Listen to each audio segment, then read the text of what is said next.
What do I think of when I hear the word Halloween? Well, of course, loads of candy. Time with my son, that was always fun when it happened. The old neighborhoods where I grew up, walking around, taking the kid, trick-or-treating, all that fun stuff. Oh man, there's so much stuff. How about this? The ridiculously sexy costume packages at Spirit Halloween. You know what I'm talking about, guys. That's the only reason we go. We don't want to dress up. We don't want to... we'll take the kids there, let them pick out a costume. Maybe we'll find some cool little horror movie memorabilia type of thing. But we're mainly there for the sexy pictures on the costume packages. Oh my God, where do they find these women? Where do I find these women? They're immaculate, they're perfect. Even the guys, handsome as hell. It's ridiculous. Oh, what else do I think? How about those giant skeletons they started selling at Home Depot and stuff like that, and Costco and Sam's Club, yeah. Giant, like 30-foot skeletons, they're incredible.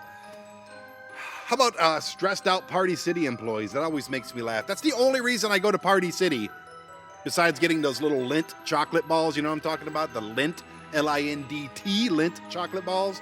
They have a lot of flavors there, and I love those. I'm addicted to them. It's an addiction. But I love seeing the employees at Party City, they've just had it. They're done. How about pumpkin spice everything? Everybody loves a little pumpkin spice, don't they?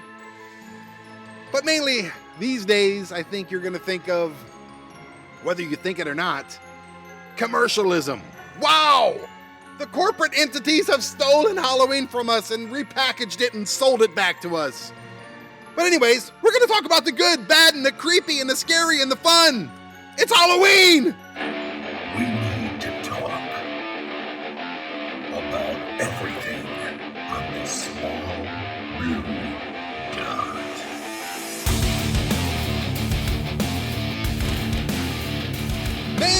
Maybe you can tell by the excitement in my voice. I actually maxed out my mic when I said, it's Halloween! In the intro. Oh man, I'm sorry, I didn't mean to do that. But I do get excited. But I have a personal connection with Halloween that, like everybody does, that may be a little different. My birthday, and I don't know if I should be giving this away on air, but my birthday is actually October 30th, Devil's Night. Do you know what Devil's Night is? That's an entirely different podcast topic. I think we should do a Devil's Night down the road. I have a list of 150. 150. I'm not making this up. 150. I'll prove it to you right now. Topics to do on this website. Should I do one every day? Would my heart and my blood pressure be able to take that? I don't know. I don't think so. I think I would die if I had to do this podcast every single day, once a week, man. The blood pressure medication is kicking. It's working overtime. I'm sorry, Big Pharma, for... there's another episode I didn't put down. Jeez, man. There were so many. I'm just looking at this list right now, and... where the hell is the list? Anyway, it doesn't matter. Today we're talking about Halloween. The now of Halloween. The then of Halloween. The tomorrow of Halloween. Halloween. And yes, like I said, my birthday is a day before Halloween. So I was never able to go out on Devil's Night. I wasn't allowed. I was home opening presents, blowing out candles. I was a very spoiled child on my birthday, and thank you, Mom and ex-stepdad, for that. I appreciate that. It was a lot of fun. But I couldn't go out and egg houses. That's what Devil's Night is. Let's talk about Devil's Night first. It's a night where you just go out and be a devil, right? Is that what it is? It's October 30th. Again, that's my birthday. Back in 1973. So, those were the great years for Devil's Night. The 80s and the late 70s. You would egg houses and toilet paper houses. I think this may be a Detroit-based, quote, holiday, end quote. Because I grew up with Devil's Night. Obviously, it was my birthday, so I knew all about it. But I don't see it in other places of the country. I don't see Devil's Night, even though there's been movies about it, and people have done podcasts about it, and the news where half of Detroit's burning down. Thankfully, that doesn't really happen anymore. But that's what would happen on Devil's Night. They'd burn down abandoned buildings, some not abandoned buildings, some buildings that were running businesses, some houses, and whatever. People become assholes. It was Purge Night, okay? That's what it is. Basically, the Purge. And it was a real thing. So, that was my birthday. I was home being spoiled. And I never got to go out with my friends and toilet paper, the nerdy kid's house. Or maybe I was the nerdy kid. We never got toilet paper. We never had our house egged or anything, which is good. That makes me feel good. Could you imagine being that kid that grew up getting his house egged and toilet papered and, all the practical jokes and everything that people did and the horrible things that people did on Devil's Night? Being that kid and having that sticks with you your whole life. I'm grateful that never happened to me. I've always been a big guy. Kind of a big guy. I've always been a big tough guy, eh? Yeah, that's right, I'm a tough guy. I'll beat your ass if you egg my house. How dare you waste those dead chickens, huh? We could have scrambled them sons of bitches with some deluxe American craft cheese and a little bit of Kerrygold butter with some salt and pepper. And had a nice breakfast, but no, you had to throw a carton of eggs at my house. I'll kill you. I'll kill you. You'll die on Devil's Night. And after the whole COVID toilet paper fiasco, can you imagine wasting rolls and rolls and rolls of toilet paper on somebody's house and trees and stuff out front and in the bushes and all that? Can you imagine that? You'd be crucified these days. A judge would throw away the key. He would swallow the key. You'd never get out of jail for that, wasting toilet paper. And nowadays, if you burn down abandoned buildings in Detroit, I think they thank you for that. I'm not sure. I'm pretty sure they don't have a fire department in Detroit anymore. They do, but not a very good one, very understaffed, very underpaid. So they just let that shit burn. They're like, oh, you're burning down that block where there was nobody living in a bunch of houses where only rats would stay at? Okay. Thank you. But that's Devil's Night. That's the day before Halloween. Oh, and I'm always going to start out these episodes with my personal connection to the topic. Last week, we had 1,922 listeners. I always want to say viewers because I run ASY TV and viewers are a big thing for me as well as the YouTube show, and we'll talk about that later. But, man, that's great, guys. Thank you. 1,922 is that was last night. I don't know. There could be 1,923 people listening. So tell a friend, man. We'd love to get into that, millions and millions of listeners and all that stuff. I think I'm good enough to do it. That's why I do it. If you don't believe in yourself, who the hell's going to believe in you? I believe in myself. I think I got a good voice for this, even when I'm talking maniacally like I am right now. Sorry. I get pumped up, man. You know what's in this cup? Do you know what's in this cup right now? It is 2, count them, 2 Keurig cups of Bustelo coffee with Starbucks sugar-free caramel macchiato creamer. Oh, God, that's good. Thank you to my mom for making that for me this morning. I'm currently in Michigan taking care of the mom. Her husband's going through cancer stuff right now, and compared to the last episode that I recorded, he's doing, dare I say, 40% better, in my opinion. I'm not a doctor, but man, he's a whole nother guy right now. He went from not being able to walk and just all he did was sleep, couldn't eat, couldn't do nothing, to just eating much better, walking with less care. I'm still there behind him when I can be. So is my mom. And I just want to say that I know he doesn't want me talking about it. Probably I'm not going to go any further details, but stage 4 cancer is a son of a bitch. He's a wonderful human being. I love him to death. Closest thing to a dad I have right now. So I am grateful to be here. I'm where I should be. Easy for you to say.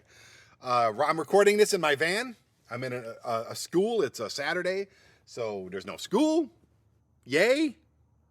So these episodes will probably start coming out every Saturday at night, so I can come to a school like this. Hopefully nobody bothers me. I see cones out here. There's cones. And there's a lot of cones. So I think they're going to have like a football practice or some crap going on. Cool. You may hear blowing whistles. You may hear whatever. I'm in a little parking lot behind a school, and I'm in my van recording this. And once I get back to full-time van life, that's, where I'm just going to be. I'm going to be in a van recording all this stuff. I'm actually going to look at a bigger van on Monday. A nice big old Dodge ProMaster. Not a fan, really, of Dodge ProMaster, but I'm going to see if I can be. Anyways, I'm all over the place right now. Anyways, we're here to talk about Halloween. My personal connections to Halloween. Actually, no, I said I was going to start these podcasts with like about 10 minutes of just how you doing stuff. Hey, what's going on with me? What's going on with ASY TV? What's going on with the travels? What's going on, everything. So let's do that real quick. I talked a lot about Devil's Night, and that ate up into that. So 10 minutes of personal stuff, 10 minutes of my connection to the topic, and then we start kicking ass, right?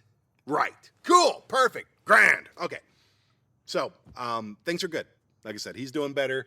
I'm not on the road. I'm not going town to town. I'm not filming a ton of TV shows. I'm not doing anything. I'm not doing what I'm, supposed to be doing for work. Even though I own the company, you have to keep yourself accountable. And I'm doing my best, I like I said, I am where I am supposed to be. I am where I want to be. And everything is getting much better. So that's all I really got to say about personal stuff. It is October 7th, I think. So I turned 50 years old in 23 days. October 30th. Holy shit. 50 freaking years old. How did that happen? Oh my God, I'm going to be 50. Here's the thing. Once you're like 49, 50 and all that stuff, we don't care really this much. I'm over exaggerating. I really don't care at all. But the one thing I do realize in my time, and you will as well if you make it through life, to be old and gray. When I was a kid, I thought I knew everything. So did you. You don't. I didn't. When I got in my 20s, I'm like, wow, I was a real idiot when I was a kid. Yeah, I was. I realized that when I was in my 20s. When I got to my 30s, I realized, wow, I hated myself in my 20s. What a loser. What a waste of time. Hated that guy. When I'm in my 30s, I think that about me in my 20s. Now, when I'm in I'll say 40 to 45, you go, holy shit. I was a freaking idiot in my 30s. What a piece of garbage. Seriously, another wasted decade. How did I even get through that? I was such a moron. Worthless loser in my 30s. And then you get to the second half of your 40s and you start reflecting back to the first half of your 40s and you're like, oh my God, I wasted those years. I could have done so much with them. What the hell was I thinking? And now that ticker is going from 49 to 50 and I'm already looking back at the last 5 years going, oh, come on, you could have done better. Even though it's slowing, that opinion is slowing down. I did good for the last 5 years. I set myself up really well, and I'm very proud of myself for everything I did. And the last 5 years were the best 5 years of my life. Easily the best 5 years of my life. I reconnected with my daughter. I met my grandson. I have a grandson. Yeah, it's crazy. ASY TV is bigger and better. I did so much stuff. I've been to just about every state. We have all these TV shows. Oh my God, man. These podcasts, everything has been going. Can it be a million times better? Yes. Yes. Hang on, I need more coffee after those two yeses. Oh. I'm a little hoarse, man. I'm like a little mini pony. I'm a little hoarse today. Not good for blabbing on for an hour and a half, but I will get through it. And you'll get through it with me, won't you? But yeah, these last 5 years were good. So I'm wondering, by the time I hit 55, if I'm going to look back at my, my late 40s and say, wow, what an idiot. I don't think I will this time. But anyways, for you, you're going to do that. If you're a young guy, young girl listening to this show and you're like, wow, I'm 30 years old and oh my God. Yeah, you're going to be 40s and you go, wow, I just didn't like myself in the 30s. Or maybe that's just me. Maybe you're going to be something different. Maybe you'll be like, wow, I really like myself in the 30s, but I hate myself now. Anyways, look out for that. I'm a very hyper-aware person of not only my own thoughts and feelings and awareness and all that stuff, but about everything. You know what I think I'm going to do next week? Well, next week's topic's going to be pornography. Fun stuff. Yeah, trying to get those shock numbers in. Like, oh, he's going to talk about porn. Oh, yeah, I'm going to listen to that. Yes, you are, aren't you? And you're going to subscribe and you're going to tell a friend. But I want to do an episode about misophonia. I know it's not a big thing where it's going to draw a lot of people in, but it'll draw the right people in, the people that deal with it like I do. Misophonia is a real bitch. So next week, pornography. The week after that, misophonia, which is an audio sensory issue that I've dealt with most of my life and I hate, and it ruins a lot of things. And it's the most annoying part of being me and being around me. So yeah, We're going to do that. I think that'll be a lot of fun. Anyway, today's topic, it's October 7th, like I said. I'm excited that Halloween is 24 days away. I'm excited that my 50th birthday is 23 days away. Cool, awesome, perfect. Let's get into it, man. My earliest memories of Halloween were the standard stuff. I mean, just the candy, the trick-or-treating. And it was so much fun and innocent back then. We all had these like plastic masks with the rubber string going from each side of it that you fit perfectly on your head, not perfectly, and it would, cut the backs of your ears because it was so rigid and you'd wear it for hours. All that terrible stuff. My very first Halloween memory that I can think of, I remember dressing up like a cowboy. I got pictures of that stuff, so that's how I can remember it. But the one thing I do have a memory of that I don't have pictures of, and I wish I did because it's funny to me now, I dressed up like Superman. And I think I was in, oh my goodness, what was it? Something Hunter Elementary. I can't remember the name of this. I was third grade. I remember it was third grade. This is what happens when you don't drink, smoke, or do drugs. You can remember shit, right?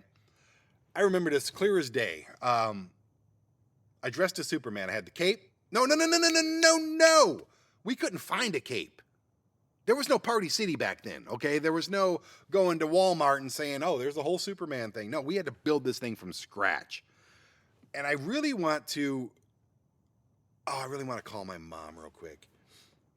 Well, anyway, I'll ask. I'm going to text her real quick.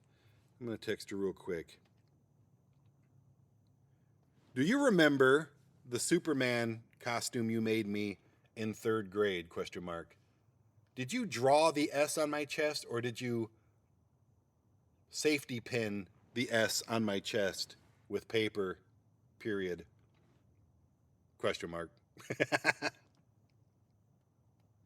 Anyway, she'll answer. She always answers very quickly. She's right down the street from me, so there you go. Love my mom, by the way. She's awesome. She always tried so hard. And I'm going to do an episode about my mom someday, too. Maybe do a full interview with her, because my mom is an American success story. She doesn't agree. She's miserable about a lot of things, but so is everybody. Yeah, she's a wonderful person. From the streets and ghettos of Detroit, man. Having me at 16 years old because some asshole, 20-some-odd-year-old guy who was my real biological father, and this is a whole nother story, but she did what she could, and she said, I'm not sure, sorry. I remember this, okay? I had a blue t-shirt on. I know, I'm literally all over the place. There's no segues, man. It's just one topic to another. Anyways, my mom rocks. We'll talk about her another time. But she always did what she could, and we put this costume together just out of whatever we had. And you know what? No, I don't think we drew the S on my chest but I know we didn't have a cape because I felt naked without the cape, and I wish we had the cape. The funny part about this is I think I had blue jeans on, and I had the Superman. Yeah. Okay. I totally remember this now. I had the she bought Superman underoos. Do you remember underoos? Underoos were a pair of underwear and a shirt that for pajamas. They were nighttime pajamas. It was underwear, had the little hole in the front and everything. And she sent me to school. I love you, Mom. In the Superman shirt and wearing underwear on the outside of my blue jeans with no cape. Okay? Yeah, underoos were great, man. They had Batman and Superman and Spider. I think I had Spider-Man. They had all the ones. They probably had like Mickey Mouse. Disney probably got in. They might still have underoos. Let me look them up. Look up underoos. It says ruse, village in civil Paris in East Riding of Yorkshire, England. Shut the freak. The miracle of technology that is a cell phone. There's another topic. You would think at this point it would be better. Underoos. Oh my God, they still make them. They got Shazam. They got DC comic ones. They got Paw Patrol. So yeah, these are new. They still make underoos. I don't believe it. Anyways, look up underoos. Look up the Superman one. And I went to school wearing underwear. I want to think I had blue tights on somehow. I want to think that, but where would we have gotten blue tights? All I know is that when I went to school, all the kids were laughing at me because I was wearing underwear on the outside of my jeans or my blue tights or whatever. And I remember some kids, don't remember what they looked like, whatever, but I remember them pointing right at the front of my underwear where, the little pee hole is, and just laughing, and everyone was laughing at me. And then I remember taking them off and just either having the blue tights on or the jeans on. So, yeah, that was my very earliest Halloween memory that's not on pictures or anything like that. I also remember one time my stepdad, Frank, at the time, I dressed up like an army guy years before I joined the army. This is probably just a couple years. I was probably 8, maybe 7 or 8. Dressed up like an army guy. I don't think it was one of his jackets because they would have been huge. But I was, head to toe in camouflage, had the bucket helmet, and it was probably a costume thing. Oh my God, there's so many birds here. I wish you could see how many damn birds are here. They're freaking all over the van. They're all over everywhere. I'm next to a baseball diamond. There's so many birds. Anyways, dressed head to toe as an army guy. And I didn't have a gun. I was an army guy without a weapon. You know what I'm saying? I had no weapon. So what happened, Frank, hey, this guy, Frank, I will say this much. I don't know him anymore. I haven't talked to him in probably 20 years. Kind of bummed about that. Totally my fault. He reached out. I shunned him when him and my mom broke up, and this is another story, but just some backstory on Frank. He got us out of the ghettos of Detroit, put us in the suburbs of Michigan where we've been ever since, or my mom's been ever since. I've been everywhere. And I'll always appreciate him for that. I really will. Not that he'll ever hear this or anything, but just putting it out there in the universe. I wish I could thank him, shake his hand, and say, let's have lunch and talk to you every 6 months or something. I don't know. I wish I could do that. Different story. Daddy issues. That's another topic. But Frank, not the smartest guy in the world back then, and I got to think, he was a kid. He was probably in his late 20s. I have to sneeze. Oh, yeah! Halloween! Probably just clip the mic again. Okay. Frank, like I said, he was just a kid. Gave me a real shotgun to carry around. Like a 22. Little, I remember it was a 22. It wasn't loaded. I don't know if he checked. I was so afraid to hit the trigger because I knew it was a real 22 caliber rifle. Handed that to me to carry around. First of all, it was pretty heavy for me at that time, and I couldn't really hold the candy bag, which I think was a giant pillowcase. Something that I, have done with my son. I'm like, dude, get a pillowcase. You can get so much more candy than those little stupid pumpkin buckets or whatever. But yeah, I was carrying around a actual 22 rifle in Halloween. If I did that these days, I'd be crucified. I'd be arrested. He'd be arrested. We'd all just be sitting in jail eating whatever candy we managed to get. Very dumb. But anyways, I remember that. That was a nice little Halloween. We went out every single year. I never had, in my youth, the quintessential Halloween parties. I had a few of them at my old house in Colorado Springs, a few people here and there. I've gone to a couple of them, but I always left early because I hate house parties. House parties are the worst thing in the world. House parties suck so bad, man. You're in somebody's house and they're being overprotective about it. Everybody's drunk. There's no rules, I'm like, Like, if someone invited me this Halloween to a house party, I'd be like, I'm good.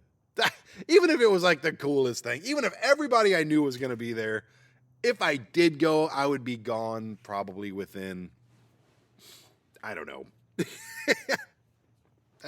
30 minutes tops. I'm just not a fan, man. But I never really had that experience. And I'm kind of glad that I haven't had that experience because those are the kind of parties where everything goes wrong. They have fights and murders and arguments and losing friends and, just being judged and judging others. I just don't like house parties. Anyway, so I never really had that going on. My 21st birthday, I believe, was on Halloween. This is probably the coolest thing, one of the coolest things that's ever happened to me for my birthday. I used to manage a band in Detroit called Guilty Party. Still wonderfully close friends with the bass player Mike. Love him to death. He lives in Dallas now. I keep standing him up because I keep realizing I don't have to go to Texas. But every time I go to Texas, I stay with Mike. I love Mike. We used to do stand-up comedy together. He's a great guy. He's a good guy, hilarious guy. And we used, God, man, I miss him. I really do. I wish he was still here in Michigan and we could hang out more often than we get to. Anyway, I think this was on Halloween. I'm pretty sure. God, when was that? So 94, I think it was 94, 95, whatever in that time frame. They're playing at Harpo's. I booked them at Harpo's. We had this huge setup and everything. This backdrop. It looked like a castle with a drawbridge and all this cool shit. Yeah, it was awesome. And they had a great show. And it was my birthday. I was dating like 4 girls at once, so they were all nice to me. I remember this girl named Nicole. It's one of the only times I've ever danced with somebody in my life because I was drunk as shit. And another backstory to this is I've been getting into these clubs, these 21 and up clubs since I was 17, filming TV shows for a public access show that I used to have. So I've been doing this for a long time, but I've been sneaking my way into every club in Detroit. And Mike gets on the mic and goes, "It's our manager's 21st birthday." I remember Ernie and the other owner of Harpo's went, 21, huh? And I've been drinking there for 5 years, you know, so.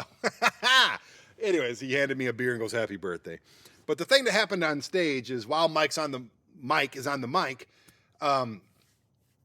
he's telling a story about, you know, my birthday, 21st birthday, whatever. He should not have said that, but it's whatever. I love you, Mike. They there's like 5 or 6 people that started carrying this gigantic coffin all around Harpo's, which is a huge bar. It's still in operation. My buddy Roosevelt owns it. Love him too. I can't wait to see him soon. And they're carrying this huge coffin all around Harpo's, up the stairs, around the corners, and then they end up putting it on stage. So this music plays. Out of the coffin comes this like 400-pound, morbidly obese dancer. And the dancer's name was Renee Cross. So he's doing a striptease for me. And I knew it was a guy right away. I mean, he had a deep voice. He's like, "Okay, honey, we're going to get through this." And he was nervous too, dressed like a, you know, cross-dresser and everything. So he comes out doing this like really fat dance for me. And I fall off the chair and, you know, he's still doing the dance. And I still have the little card from Renee Cross that they all signed. It was really cool. One of the coolest things ever. I was afraid that the owners of Harpo's were going to throw me on my ass for that, but whatever. I was 21 at that point, so yeah. No harm, no done. No harm, no foul, right? Anyway, but yeah, those are some like just random, I know I'm going along with the my connections to the topics, but that's fine. Whatever. It's my damn podcast. Everything on the small blue dot. By who? Me, Brandon Bishop. So deal with it. You hit play. You can hit stop if you want to. I'm not going to stop you, but I hope you don't, because I love you. I love you. I love you so much for hitting play. I really do. It means a lot. 1,922 people. Some people like Dan Cummins or, you know, all these other yahoos with the podcast, Jim Cornette and all these guys, they would laugh at those numbers. They would sneer at those numbers. They would have a heart attack if it was their numbers. But 1922 for me, that's awesome.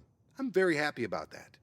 Anyhow, in recent years, my Halloween experiences have been wrapped solely around my son, who right now I don't talk to very much. This is going to be, you know, honestly, I don't want to talk about this because it hurts and I don't like it, and I'm freaking bummed. I really am.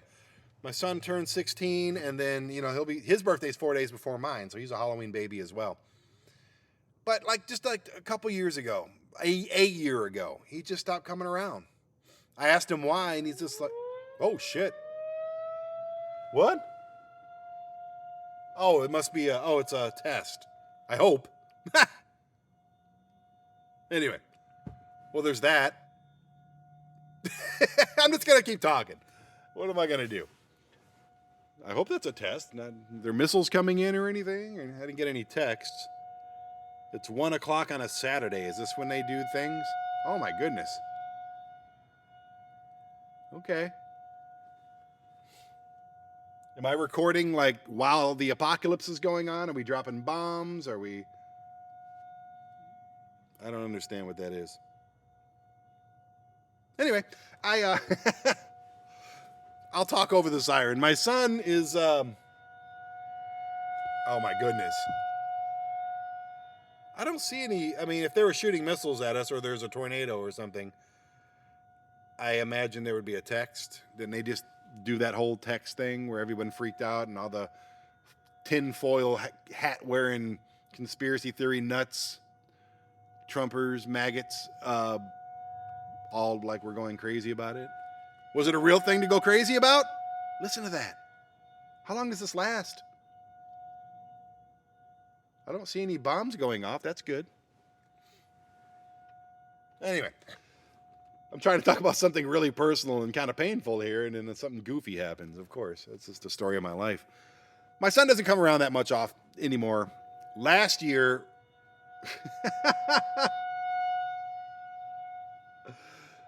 for 15 years, Halloween was our night. And we'd celebrate our birthdays, and, you know, the end of Halloween was us. And I always had him 3 or 4 days every week, and for some reason, he just stopped coming around. You know, he's in high school now. He's got a girlfriend now. This is ridiculous. It is so, am I right? I am right by the thing. I can see it. Holy crap. No wonder it's so loud. How long is this test? It's been going on for a minute and a half.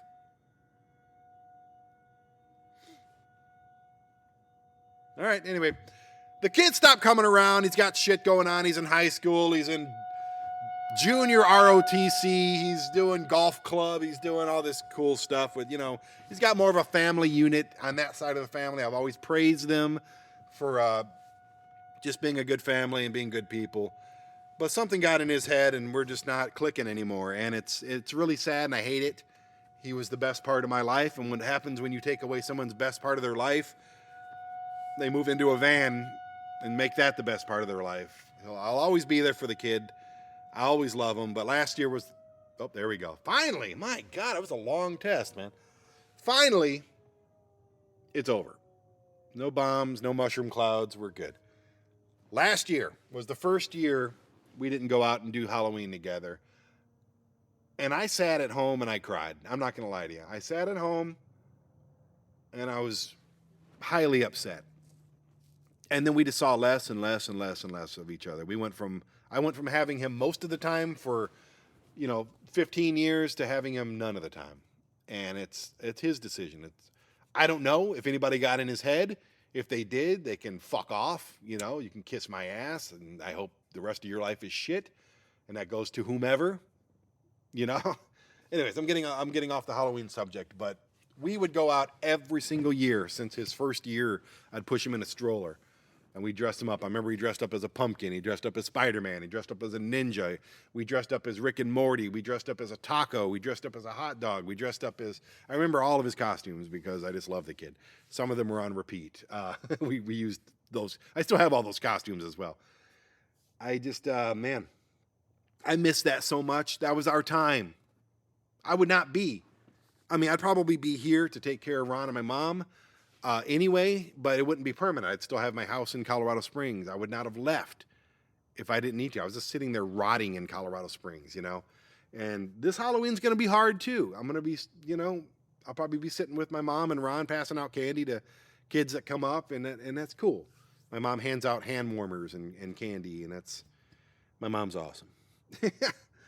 I just, man, that was always our time, That was us. That was what we did. Like at the end of October was like a holiday just for us. It had really nothing to do with Halloween. It was both our birthdays and just the time. And we'd always go back to where I had a house in Colorado Springs, that old neighborhood, and just hit that neighborhood because it was like a score for candy. And I'd give him a pillowcase and we'd dress up. I miss it, man. I miss him. I miss the time that we had together. We had so much fun. And I don't know what happened. I don't know what happened, but Halloween went from probably my favorite day of the year because I got to spend it with him to just, it's going to be hard again. It's going to be just hard. So I got to, and it's never going to happen again. So I got to get over it. I'm a grown ass man. I can figure it out, right? But shit. That was something we had that I really loved. And at one point he really loved. We'd always go surprise his grandparents in Colorado, the other grandparents, and because they never knew what he was going to dress up at. We'd just stop at their house and then he'd reveal and they'd be like, oh my God, it's you. Yeah.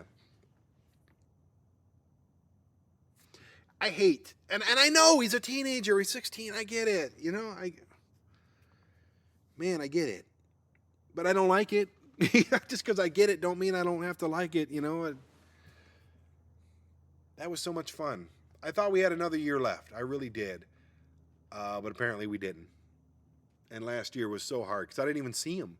I didn't see him for a birthday, I didn't get a call, I didn't see him for Christmas, I didn't get a call, I didn't. Daddy issues. That's got to go on the list. Daddy issues both ways. You know what I mean? Being a dad and not having a dad. That's a great topic, man. I'm sure people out there relate to it, but that's not Halloween. And we're going to talk about Halloween.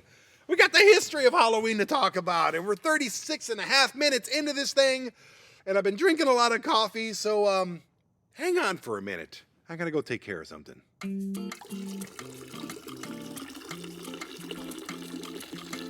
Boom, boom, boom, boom.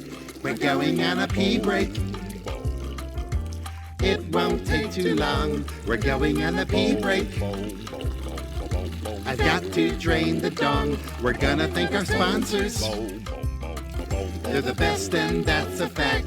A jiggly wiggly pee break. And then we'll be right back. We're going on a pee break. We're going on a pee break. We're going on a pee break. A jiggly wiggly pee break. We're going on a pee break.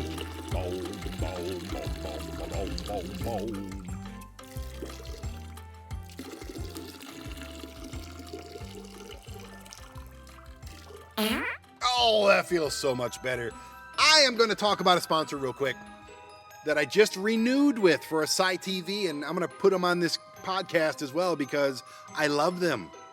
I love them. This is a sponsor that I sought after. Sometimes sponsors come out of left field and they're like, hey, talk about our stuff. Here's some money. Here's some product. What do you think? Talk about it. Yeah. Me on these guys? No.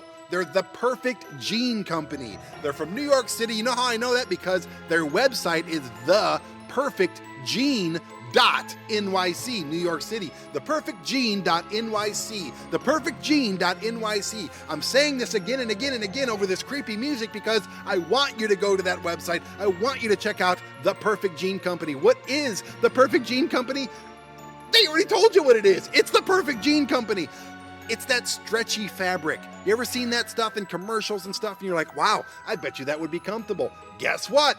It is! The Perfect Gene Company has the most comfortable jeans I've ever worn in my entire life. I'm not saying that because they gave me a bunch of them. No, I'm saying that because I love them. They sent them to me. You could stretch these things like 5 or 6 inches away from your legs. That's how stretchy they are. It's like wearing sweatpants. It's like wearing pajamas in public, but you look like you're wearing jeans. I'm telling you right now, these are the perfect jeans at theperfectgene.nyc. Now they have something called bin khakis. Is that like denim khakis with the stretchy stuff? What is that? They're sending me some. I can't wait. 3 to 5 business days. It's coming to me. I'm going to put them on my legs and I'm going to walk around looking good. And don't even get me started on the hoodies. Oh my goodness. The hoodies are the most comfortable hoodies you'll ever wear. And I am not making that up. They look good. They feel good. It's getting to be winter time. It's fall. I can't wait till it's hoodie season again because I got a lot of these hoodies now. I got 4 of these Perfect Gene Company hoodies and they are so freaking comfortable. Oh, can't wait to wear them. It's too hot right now. It's too hot. Actually, it's a little chilly today, but it's a little too hot today. Give me a few more weeks, and I'm a hoodie-wearing son of a bitch. The Perfect Gene Company hoodies are the best. They got t-shirts. They got jorts. You know, jean shorts. Jorts. Let me talk about the t-shirts real quick. Super comfortable, amazing fabrics. I'm trying to think of what else they got. They got new stuff coming out all the time. Go to theperfectgene.nyc and you are gonna want to fill up that cart. Trust me, just add stuff to the cart. I don't even care if you tell them I sent you. Tell me what you think of them, okay? Tell me what you think of them. I know you're gonna love them, okay? So save up some money.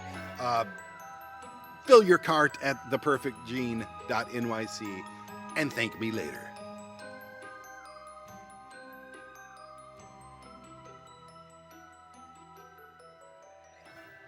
Okay, let's get into this thing, the history of Halloween. Oh my goodness, are you excited? Because I'm actually excited about this. I learned a lot about Halloween. I did. We're 40 minutes and 40 minutes and 42 seconds into this thing, and I'm just now getting to this. Wow, I need to stop babbling so much. I really do. But we talked about some good stuff, some personal stuff, some good stuff. I'm happy so far. Are you happy? Let me know. Go to everything on this small blue dot on Facebook and let me know what you think. Throw me some topic ideas. Talk about next week's topic, which is pornography, or this week's topic. Tell me what you think of the podcast. Do you love it? Do you hate it? It doesn't matter to me. Of course, I like it more when you love it. It makes me feel warm and fuzzy. I'm not a hairy guy. I'm not. I don't have like Vinny Vineyard chest hair, but I definitely, I got the little bit of fur. I'm a man. I'm a grown-ass man. 50-year-old man. Holy shit. Maybe it is going to bug me this time. Okay. I am very much like the dog with 17 squirrels in the front yard at all times. It's not just when I'm hitting record on this. No, I'm always innerly, I have a maniacal inner monologue. It's just everywhere, man, and it's constant. It is the sign of a genius. It is, because I can handle it. It also, the misophonia thing we're going to talk about in a couple weeks, another sign of a genius. Seeing faces in the clouds and in different fabrics and different marble stone walls, and seeing little faces and creatures and things like that, another sign of a genius. So I'm pretty much convinced I'm a freaking genius. Let's see how smart I am on Halloween. Did a lot of research, and I learned a lot about stuff. And again, what do you think about? What do you think about when you hear the words Halloween? Candy, I think about time with my son, the old neighborhoods I grew up in, the sexy costume packages. I could talk about those all day. Here's the thing. When I go to a Spirit Halloween or a Halloween store of any sorts, I go in the dumpsters out back, and I dive in the dumpsters. I don't care how they smell. I don't care what it is. And I just look for discarded packaging for masturbation material. That's all it is. I mean, we're going to talk about pornography next week, and that'll be a lot of fun, and it is what it is. But I'm going to just admit right now that I don't need pornography. I spank it to Halloween packaging at Spirit Halloween. It's the sexiest people on earth. Oh, God.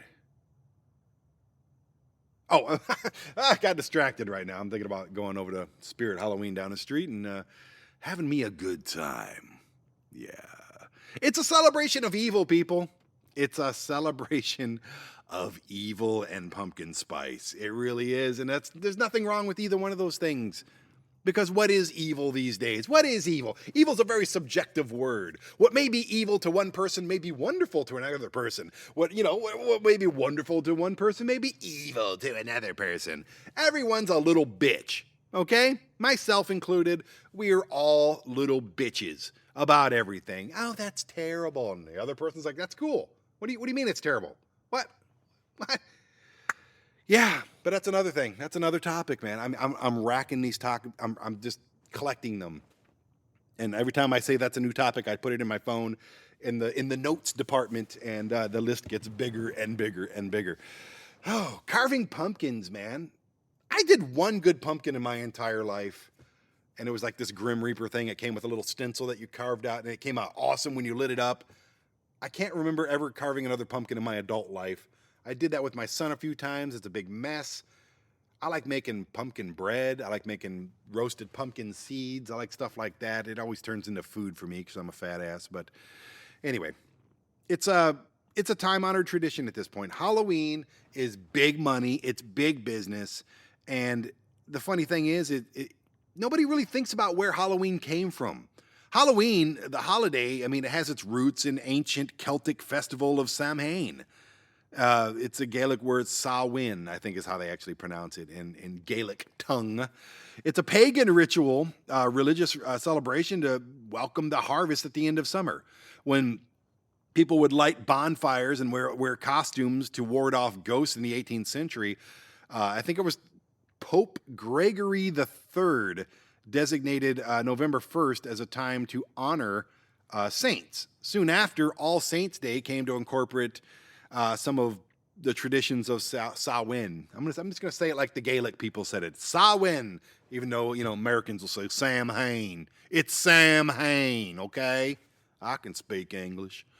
The evening before All Saints' Day, also known back then as All Hallows' Eve, this is where Halloween came from, and later Halloween. It just, it has origins in, like every holiday, religious origins and warding off spirits and ghosts and bad energy and things like that. It all comes from that. Christmas does.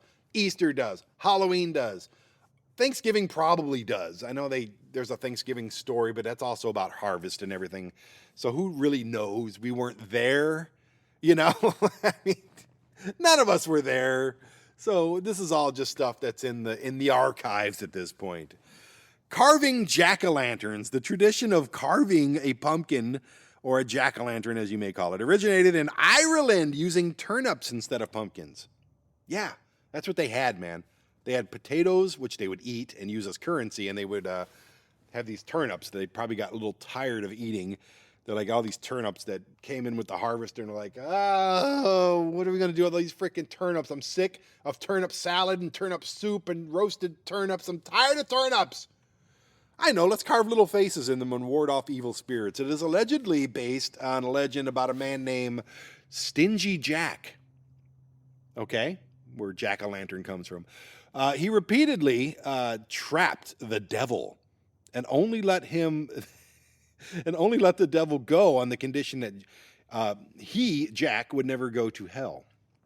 But when Jack died, he learned that heaven did not want his soul either. No. I'm sorry, as a non-religious person, this shit always makes me laugh. So he was forced to wander the earth as a ghost for eternity. That's actually a really cool story. The devil gave Jack a burning lump of coal in a carved out turnip to light his way. Locals eventually began carving scary faces into their own turnips to frighten away evil spirits. So, again, religious nonsense, influencing things, and people turn it into something else, which still goes on today. People cherry pick the Bible, which is a wonderful little book of ethics and stories, and that's about it. There's a very good chance that none of it, based on a true story. You know what I mean? That's a very loose term, people. Based on a true story could mean anything. I mean, God, the Chris Kyle movie was based on a true story, and it was complete freaking nonsense. The guy was a freaking psychopath idiot. And people are like, oh, that really happened. He was a wonderful man. No, not from what everybody says. Plus, I'm a Jesse Ventura guy. Anyway, ghosts, scary ghosts. All these ghost shows we got, like Ghost Adventures and Ghost Hunters and Ghost Files and Wrestling with Ghosts on ASY TV. You can watch that. I've even done ghost shows. Did one with my son called Father, Son, and a Spooky Ghost. Yeah, all that stuff comes out of the Halloween tradition. It does. The festival of Samhain marked the transition to the new year at the end of the harvest and the beginning of the winter. Celtic people believed that during the festival, spirits walked the earth. Cool. So that's where all the ghosts came from, right? Later on, Christian ministries, of course, introduced All Souls Day on November 2nd. I didn't know that, which perpetrated the idea of the living coming into contact with the dead around the same time of the year. So yeah, that's where ghosts were invented. Again, religious people making up shit to keep people in line and scare people and whatever. And It's all about control. Everything's about control. If you got control, you got the money, you can eat. You can control other people, you get things done. The world would be nothing without control. The world would be nothing without, the pyramid and the command structures and things like that. And, while they were doing it, they make up silly shit. So yeah, the ghost would be just walking around on All Souls Day, which is after the Harvest Day on the 1st. All Souls Day is on the 2nd. The Harvest was on the 1st, All Saints Day. And Hallows Eve, Halloween, October 31st, which it still is today. Why are we wearing scary costumes? In order to avoid being terrorized by all the evil spirits walking the earth during Samhain. The Celts, can we just... Okay, I copied and pasted some of this stuff. The Celts donned disguises so that they would not be mistaken for spirits themselves and be left alone. That is why Spirit Halloween store exists. That is why the Halloween Town, whatever the other one is, exists. That is why Party City's in business. All of that. You want to know why your kid wants to dress up like Lady Gaga? You want to know why your kid wants to be Cardi B? I don't know who these people are. I'm thinking of popular names in modern pop culture. Who's the other one that should not be in? We're going to do something about modern music pretty soon. That's another topic. Drake, the most untalented millionaire that's ever made money off of music. That guy's the drizzling shits, people, but you guys buy his albums because you're told to. But it's the same thing. People buying costumes now because you've been told to. Simple as that. So you're all dressed up, okay? You're scaring away the evil spirits that are walking the earth during Samhain, and it's a Celtic tradition that's passed down to today. This go to any store right now. Walmart, Meijer, Target, Home Depot, Lowe's, Kohl's, everything's Halloween. All came from this. So why do we get dressed up now? Why? Because sugar. Sugar's a motherfucker. It's an addiction. It's a drug. And we need it. And we get so much of it. My son would get 2 full pillowcases. Yes, 2 full pillowcases. And I use those big body pillows, people. He would have so much candy he couldn't carry it. I would carry a bag of candy, give him an empty one. Once his first one got full, he'd fill a second one. Sugar. That is a lifetime's worth of sugar that kids get on Halloween. And nothing will ever be done about it, but something really should be done about it. Okay, parents? It's up to you. It's not going to be the government's problem. We really need to cut the sugar. And honestly, I'm just as guilty of raiding that freaking bag, that bucket, whatever we keep, raiding it daily for months after Halloween. We all do it. Oh, there's a Kit Kat. Oh, there's a 100 Grand bar. Oh, there's an Almond Joy. Oh, there's a Twix bar. Oh, there's a... Yeah, man. Sugar. Trick-or-treating, man. And there's a lot of debate about the origins of trick-or-treating. But generally, there are 3 theories. The first theory suggests that Samhain Celtic people would leave food out to appease the saints traveling the earth at night. Over time, people began to dress and as unearthly beings, costumes, scary stuff, in exchange for similar offerings for food and drink. So people, one of the theories is people would dress up as monsters and crazy things and go take the food that people leave out to ward off evil spirits. So people would dress like evil spirits to get food. And that makes perfectly sense because food was not a thing. There was no Target back then. There was no Whole Foods or Sprouts.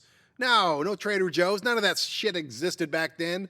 You had little stands, little marketplaces and things like that with food in carts. And hopefully the food didn't kill you. You slaughtered your own animals and made meat. So that's why they did that. Desperate times, man. The second theory speculates that the candy boon stems from the Scottish practice of guising, which is a secular version of souling, S-O-U-L-I-N-G, during the Middle Ages. Generally, non-religious practices with the inclusion of, during the Middle Ages, generally children and poor adults would collect food and money from local homes in return for prayers for the dead on All Souls Day. Geysers, Guisers, as people that are dressed up, dropped the prayers in favor of a non-religious practice with the inclusion of songs, jokes, and other tricks. I like that one. As a non-religious person, again, I love it when people exclude religion, as we have with Halloween, from these things that were derived from religion. So anyway, a third theory argues that modern American trick-or-treating stems from Bell-snickling. Bell, B-E-L, snickling. Or it's a German-American Christmas tradition where children dress in costumes and then call on their neighbors to see if the adults could guess the identity of those disguised. In one version of the practice, the children are rewarded with food or other treats if no one could identify them. So your kids would get dressed up and be like, okay, neighbors, who am I? And the neighbors would be like, Stan. Nope, you son of a bitch, give me a candy bar. Oh, shit, okay. Jerry. No, nope. I want another candy bar. So yeah, trick or treat, that's kind of, it's very subjective. It could have just, I'll tell you where it came from now. Commercialism. Candy companies rely, I think, what is, where's the numbers? 28% of their yearly income for these candies companies, I'm talking about Mars, I'm talking about Hershey and all these, comes from Halloween season, the fall time. 28%. I figured it'd be a lot more than that. That seems like kind of, I mean, where's the other 72 or whatever it is? Yeah, I thought it'd be more than that, but 28% of their business comes from, I guess, let's just say the month of October. So that's where it comes from now, okay? There are aisles and aisles. There's like 4 aisles at Walmart of just candy, all kinds of candy, every candy you can think of. You know who's a real asshole? And I've seen this. This guy's a real asshole. In our old neighborhood in Colorado Springs, I take my son out, and he was giving away goldfish. Huge tank of them. Hundreds of goldfish sitting out front. Little paper, plastic bags. Tie off one with water in it, with a zip tie, and give you a goldfish. What the F are we supposed to do with a goldfish? You asshole. What are we supposed to eat it? What are we doing? What are you doing? You are an asshole. If you give away living beings, okay, yes, a goldfish may be just, bait to some people and just something you stick in a jar for another person, but it's still a living being, and we have nothing to do with this, so we'd always be like, no, we don't want the goldfish, thank you, we'll go next door and get some candy. Asshole. Who does that?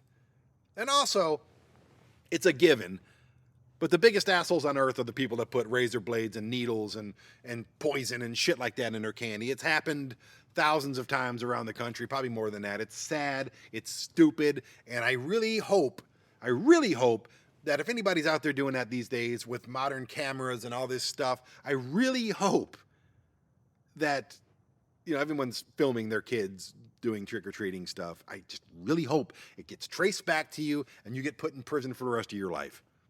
I mean that. Throat punch, boom, every day in prison. Hate that kind of stuff, man. The people that prey on kids and just, oh, that'll be funny. Let's put some LSD in a Snicker bar. Fucking idiots. Oh.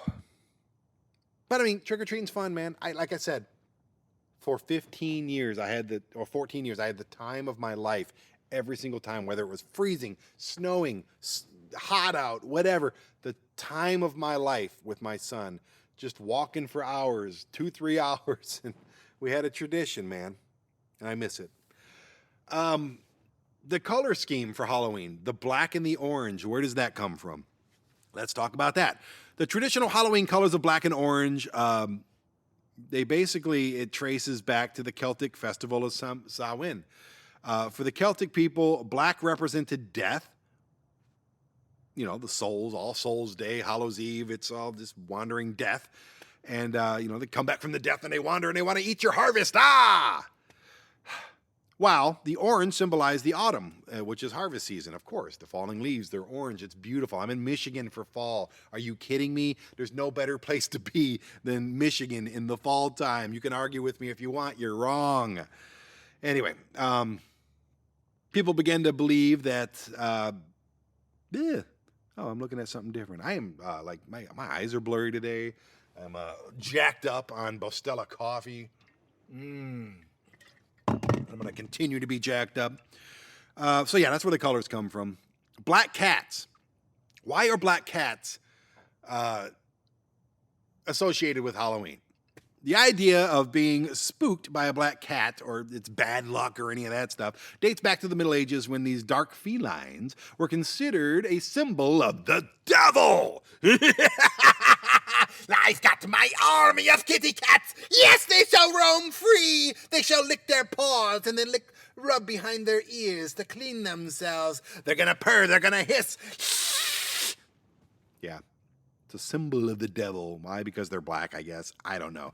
People are scared of cats. Maybe their ears look like horns, whatever. It didn't help that centuries later, accused witches, which were often found to be cat lovers, particularly black cats, began to believe that the cats were a witch's familiar supernatural entity that would assist them in their practice of dark magic, and black cats and spookiness have been linked ever since. More religious stupid people. We should talk about witches sometime. That's a good subject. I was just in Salem, Massachusetts, and there's a lot of cemeteries with people with the word hanged on it. Terrible. Got hanged for being a witch, which is a mythical thing. There are Wiccans. You can call yourself a Wiccan. Cool, you're a Wiccan. Congratulations. You're still not magical powers. You're still not able to cast spells or make potions. There's no such thing as witches, people. Got it? You know what a witch is? A real witch? It's called a doctor. Okay? They make medicine. They can heal you from being sick and dying. That is a real witch in your terminology of what a witch is.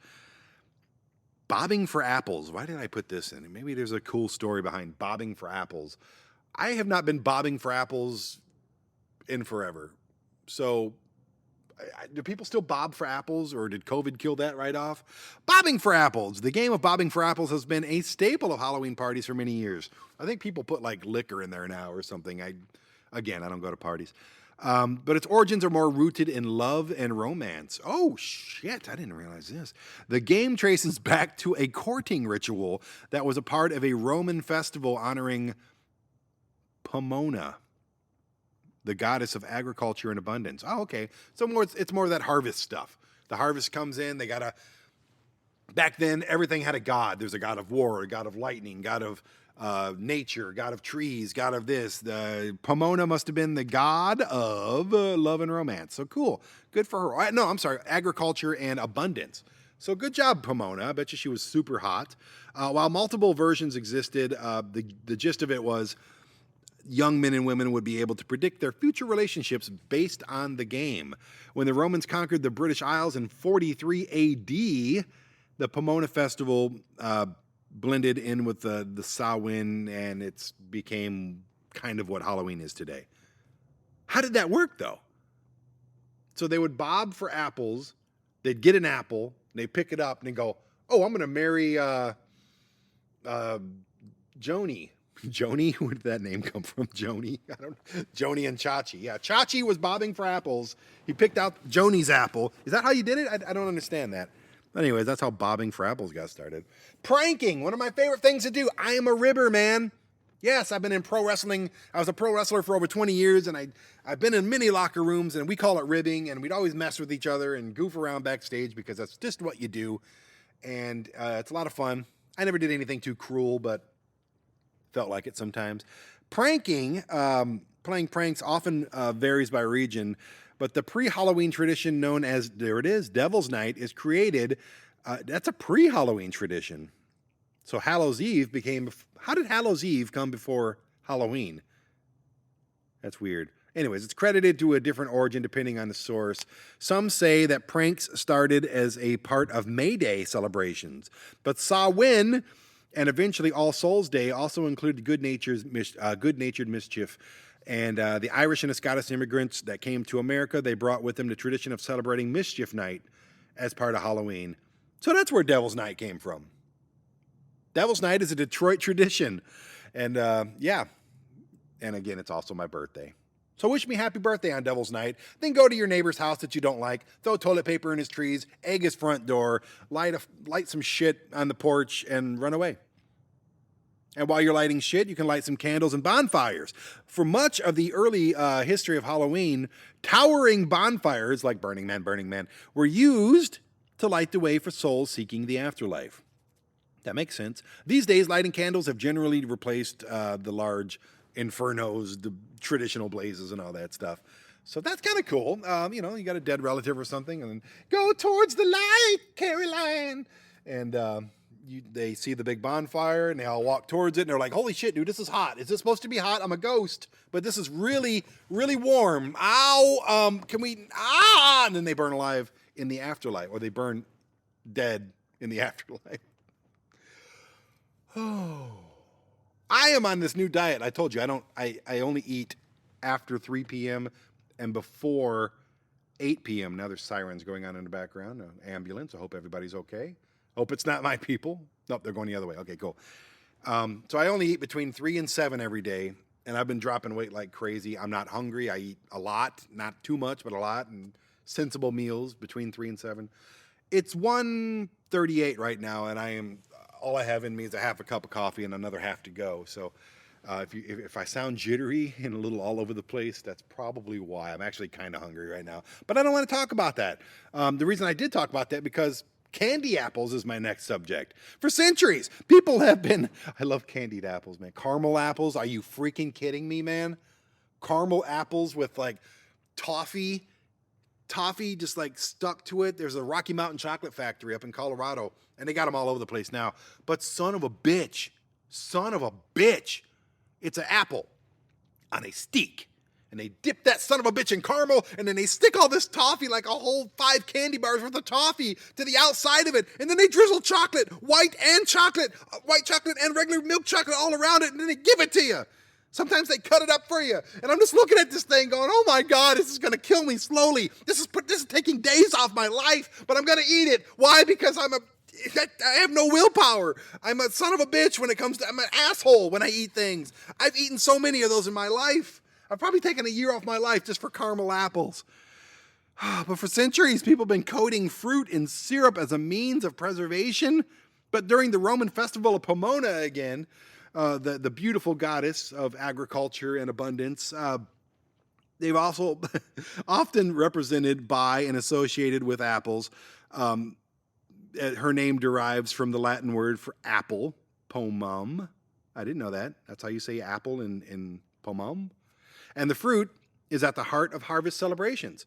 It is believed that candied apples were invented accidentally in 1908 by William W. Kolb.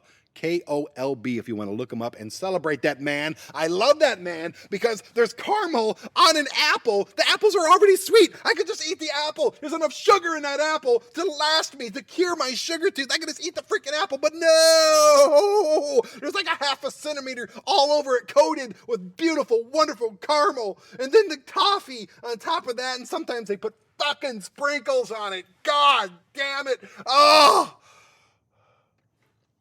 So thank you for that, William Kolb.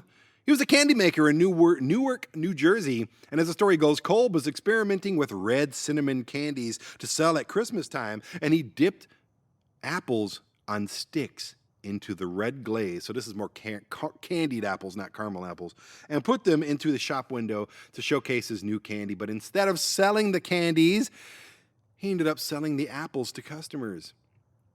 They thought they looked good enough to eat. They became fashionable treats for Halloween starting in the early 1900s, and they remained popular up until the 1970s. Bullshit, because it's 2023, you son of a bitch that wrote that, and I want a candied apple right now. More so, a caramel apple right now. I'm not going to go crazy anymore. Oh, God. Let's get the sugar crap out of the way. Devouring candy. The act of going door to door for handouts has been a long part of Halloween revelries, and up until the mid-20th century, the treats children received were not necessarily candy. Things like fruit, nuts, coins, and toys were just as likely to be given out. Trick-or-treating rose in popularity in the 1950s. that soon. It's only 80 years ago. And it inspired candy companies to market small, individually wrapped candies. People began to favor the confections out of convenience, but the candy did not dominate at the exclusion of all other treats until the 1970s, when parents started fearing anything wrapped, which is weird. Why were parents fearing things that were wrapped? No idea. But that's kind of cool.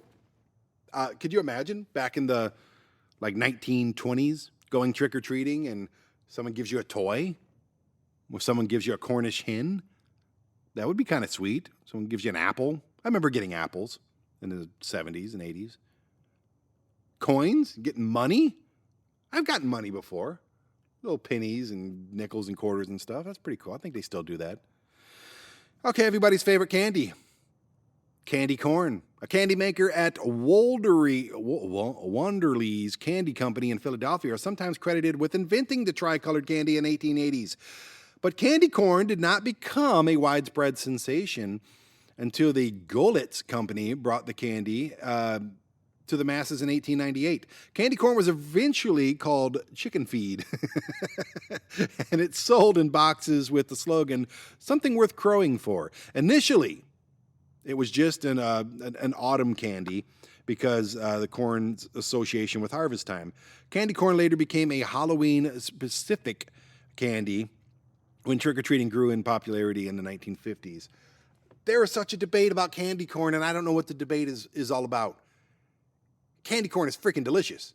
I've eaten that stuff my whole life. I try not to eat it now because it's straight-ass sugar and dye.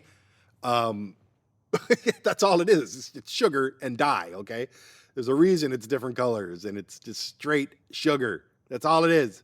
I don't need that in my life anymore. I've not had sugar in a very long time. Not copious amounts of sugar like a piece of candy corn. But that taste? Are you kidding me? Who doesn't like candy corn? What the hell's wrong with you? Maybe you just don't like sugar, and I can understand that. I wish I didn't like sugar. But that shit's delicious. Love candy corn. Anyways, let's talk about something else that's edible if you're Ozzy Osbourne. Bats! Bats were likely presented in the earliest prototype Halloween celebrations, not just symbolically, but literally. As a part of Samhain, Celtics lit large bonfires, which attracted insects, which in turn attracted bats. Soon, spotting bats became connected with the festival. Medieval folklore? I am trying to read. Medieval folklore expanded upon the eeriness of bats, and with a number of superstitions built around the belief that bats were harbingers of death. Harbingers of death, man. These little furry. You ever seen a bat up close? They're like little puppies with wings. It's the wings that are weird and their big fingers and shit.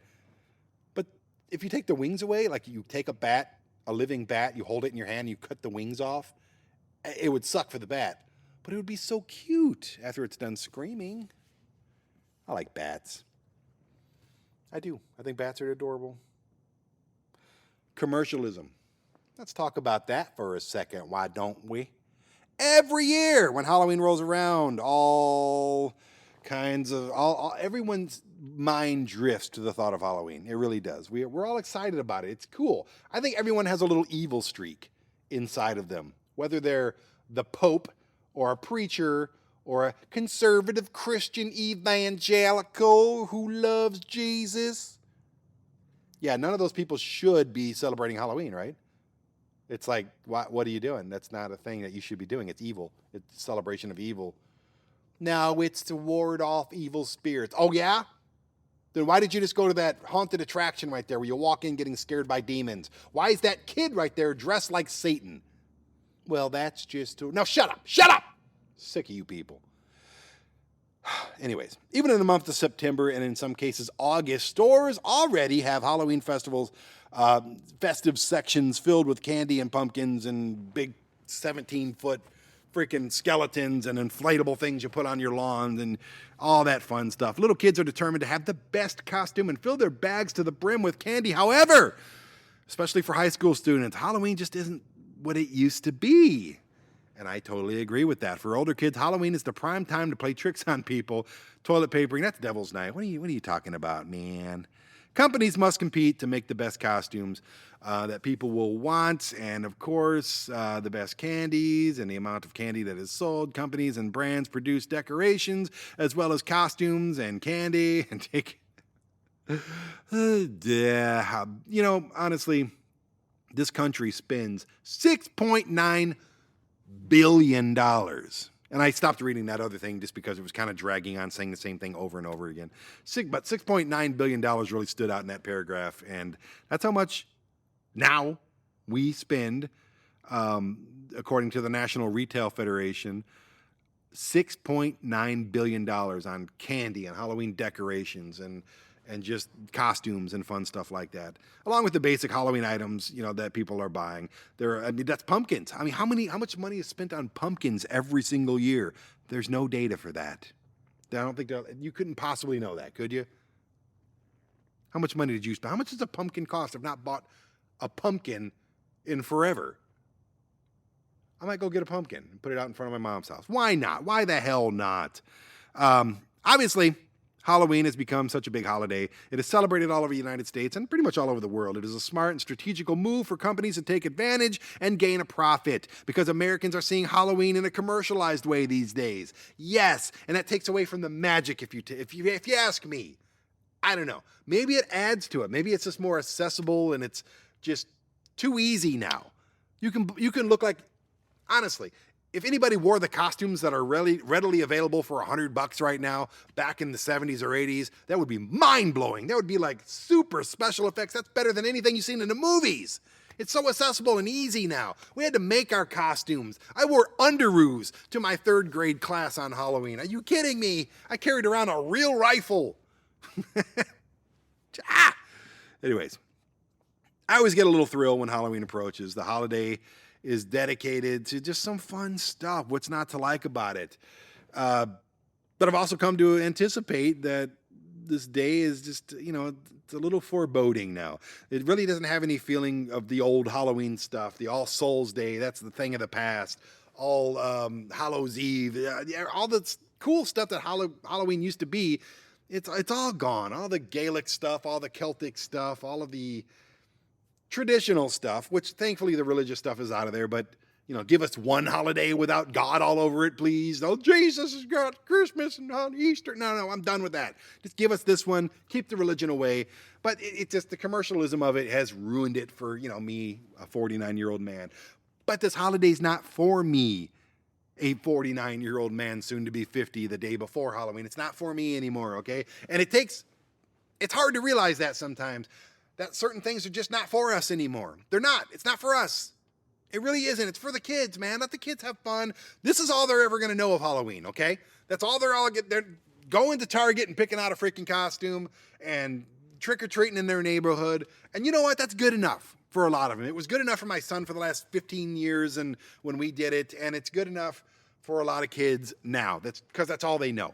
They're not going to know the days of, making your own costumes and just all that stuff. It's just a different time. Some say it's better.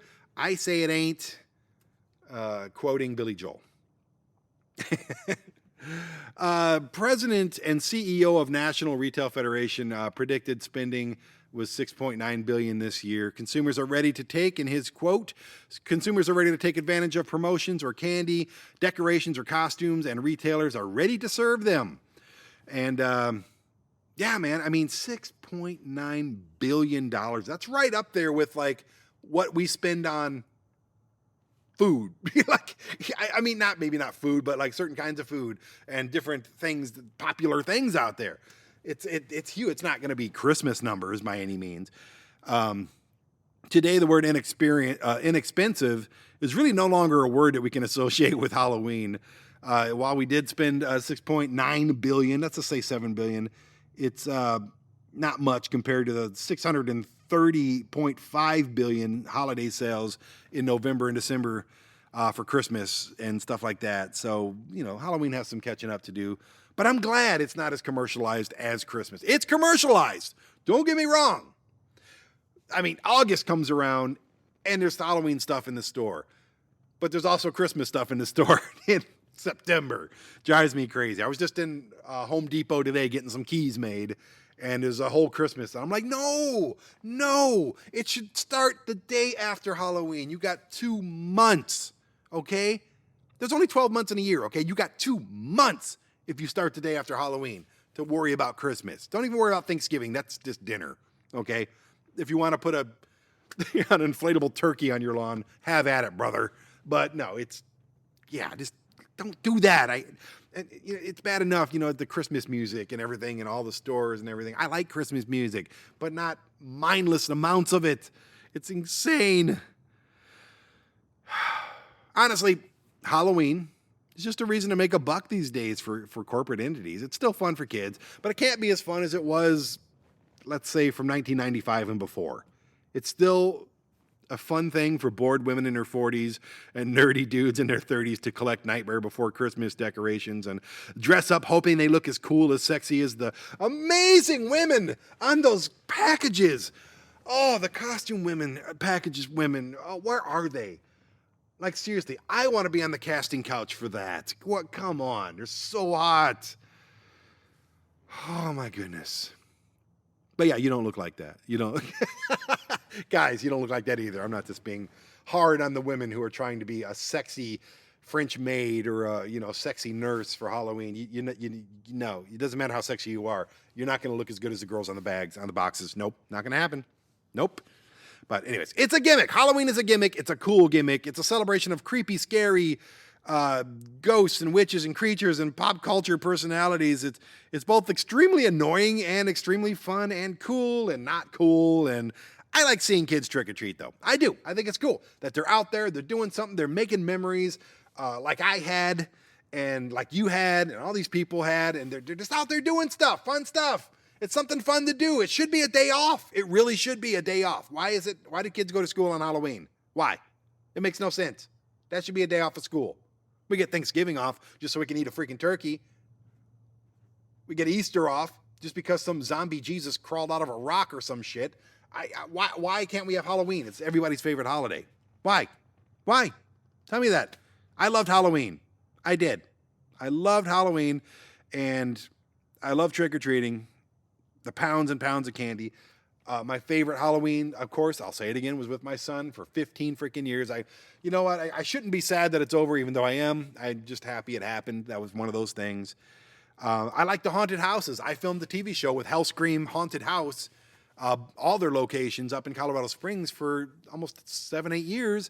And I love the creepy stuff and the costumes and the scares, and the houses are amazing. If you're ever in Colorado Springs, go to Fear Complex Haunted House or Hellscream Haunted House. You'll have a great time. I love this stuff. I love the celebration of evil and creepy and gore and scary and nauseating. And I love this stuff, man, because you can't get away with it for the rest of the year. Everybody bitches about you. If you dress up like a bloody zombie and walk down freaking downtown Avenue in any major city whatsoever, people are going to give you funny looks. But you can do it on Halloween and nobody gives you a funny look. They go, oh, that's so awesome. Yeah, because it's Halloween, and Halloween is cool, man. It really is. And it's cool to say that Halloween is cool, because it is cool. But starting Halloween season in August, don't do that. Starting Christmas in August, don't do that. It's overboard, man.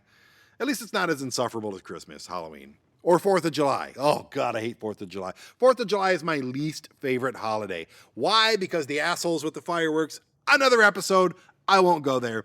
But go buy that costume for the kids, man. Go dress up yourself as an adult and look stupid. Who cares? It's all about having fun. Go have that extra reason to go get drunk at a party. Just Uber home, okay? And it's a bunch of religious people that started a celebration about harvest and warding off evil spirits and bad luck and ill intentions to the harvest. But what's a harvest these days? Back then it was food. Lots of food that was life-saving food, ripe enough to process and feed the masses. Today it's a trip to freaking Whole Foods or a restaurant. Or even better, call an Uber driver. They'll bring the harvest to your door.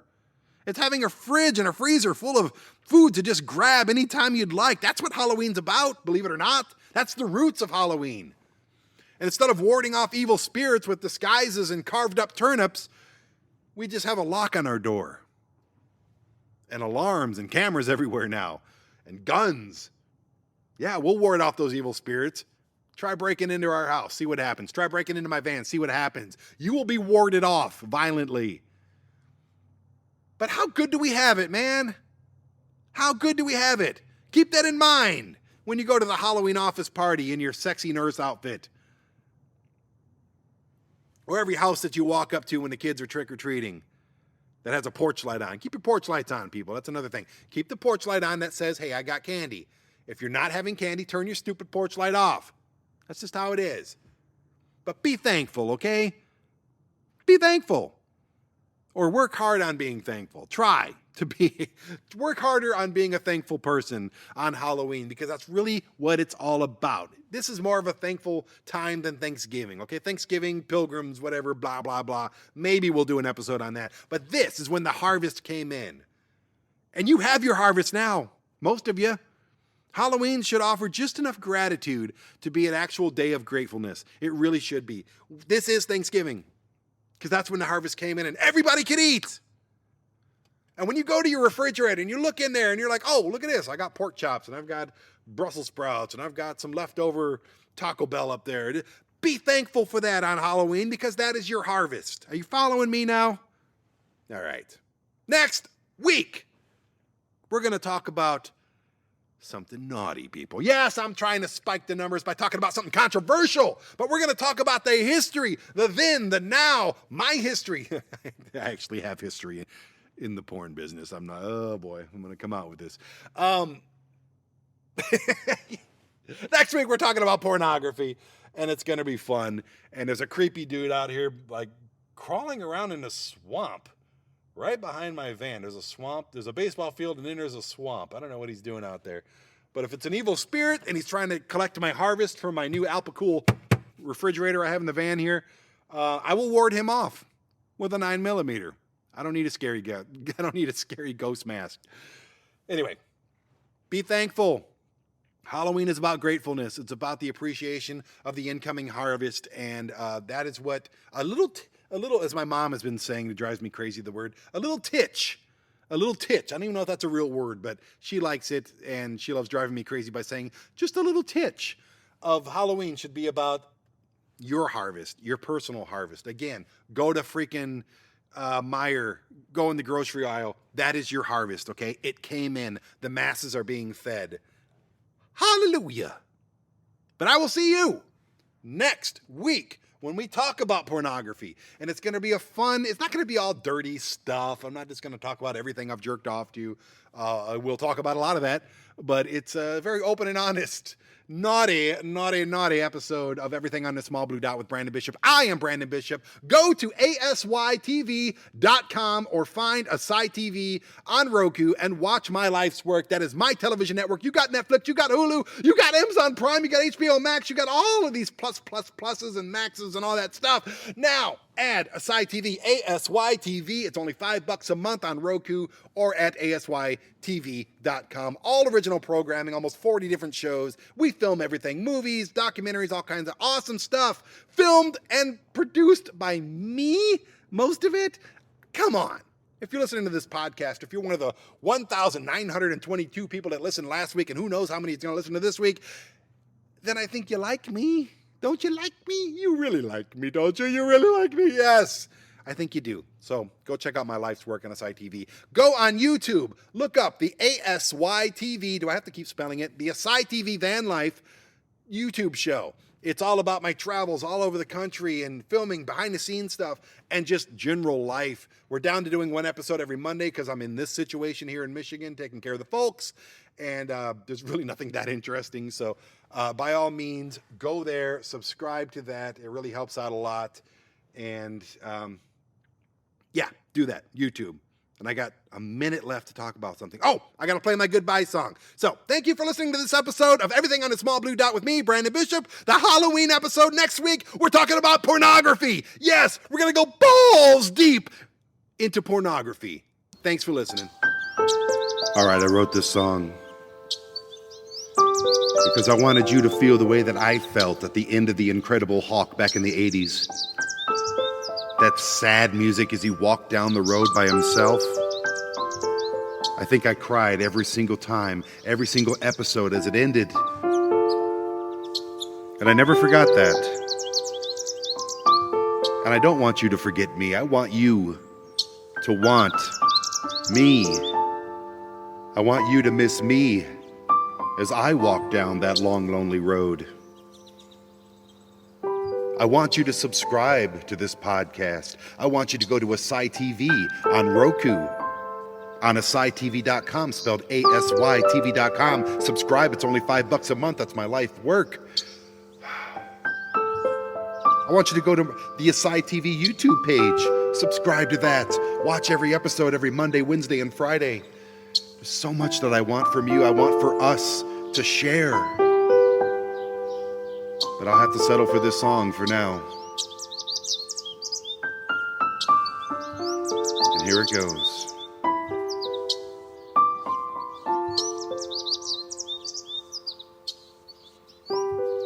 Goodbye. Goodbye. See you next Saturday.